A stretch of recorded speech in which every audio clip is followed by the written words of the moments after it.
கடந்த 3 வருஷமாக பண்ணிகிட்ருக்கோம். இந்த பிளட் டொனேஷன் ரொம்ப நல்ல போயிட்டு எவ்ரி இயர் மே மந்த்தில் பண்ணுறோம்.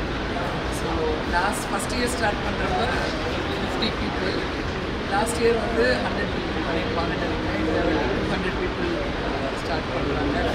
ஒவ்வொரு வருஷமும் இது அப்படியே பண்ணிட்டுருக்கோம்னு நினைக்கிறேன். நிறைய நல்லது எல்லா ஸ்டாஃபுக்குமா இல்லாட்டி சென்னை உள்ள ஸ்டாஃபு? சென்னையில் உள்ள ஸ்டாஃபுக்கு விருப்பப்பட்டு கொடுத்துட்ருக்காங்க.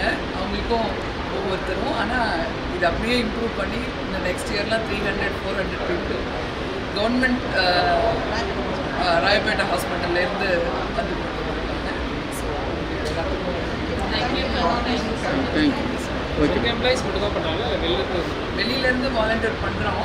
பட் ஃபஸ்ட்டு எங்கள் எம்ப்ளாயிஸே எல்லோரும் சேர்ந்து இந்த மாதிரியான ஆர்கனைசிங், இந்த மாதிரி ஒரு கம்பெனியில் வந்து வருஷா வருஷம் பண்ணுறது வந்து எப்படி நீங்கள் திங்க் பண்ணுறீங்க? ரொம்ப பெரிய விஷயம் இல்லையா?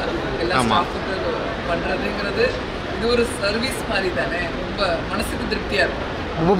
பாடி செக்அப் பண்ணலாமா மேடம்? இப்போ பிளட் பேங்க் பண்ணுறீங்க, காமனாக எல்லாமே பண்ணுறது. சூர்யா சார்லேருந்து எல்லாருமே இது காமனாக இது பண்ணுறாரு. ஸோ பாடி செக்அப் உங்களோட இன்சூரன்ஸு அதெல்லாம் பண்ணுற ஐடியாஸ் இருக்கா? அது கம்பெனி பாலிசியில் கம்பெனி பாலிசி கம்பெனி பாலிசியில்